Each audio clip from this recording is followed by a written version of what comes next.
Jeshi la Israel limethibitisha vifo vya wanajeshi 4 kufuatia mapambano makali yaliyotokea katika ukanda wa kusini mwa Lebanon, eneo linaloendelea kuwa na mvutano mkubwa wa kijeshi kati ya Israel na kundi la Hezbollah.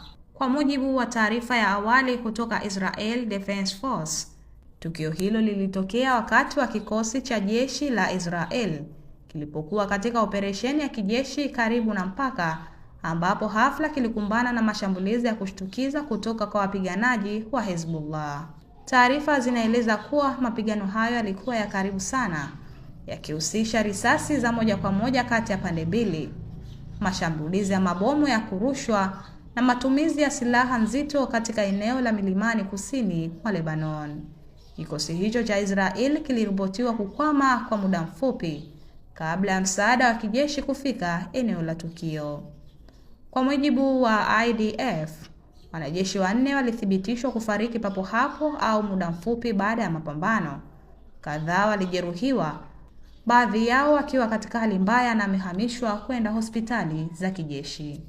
Majeruhi wengine wapo katika hali ya kuangaliwa kwa karibu.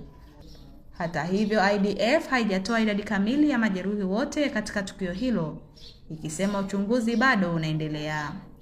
Mapigano haya yanaongeza tena hofu ya kuongezeka kwa vita katika ukanda wa Mashariki ya Kati, hasa katika mpaka wa Israel na Lebanon, ambapo mashambulizi ya kuvuka mipaka yamekuwa yakiripotiwa mara kwa mara.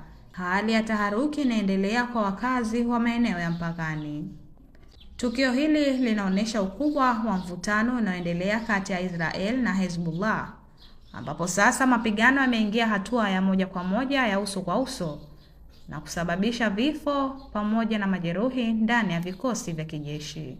Hadi sasa hali ya usalama katika mpaka wa Israel na Lebanon bado ni tete, huku mapigano kati ya Israel Defense Force na Hezbollah ikiripotiwa kuendelea katika baadhi ya maeneo ya mpakani. Mamlaka za Israel zimesema zinaendelea kufanya tathmini ya kina kubaini mazingira halisi ya tukio hilo na hatua zinazofuata za kijeshi.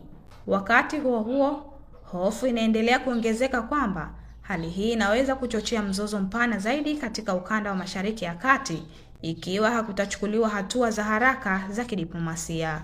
Ni tukio linaloendelea kufuatiliwa kwa karibu, huku dunia ikisubiri hatua inayofuata.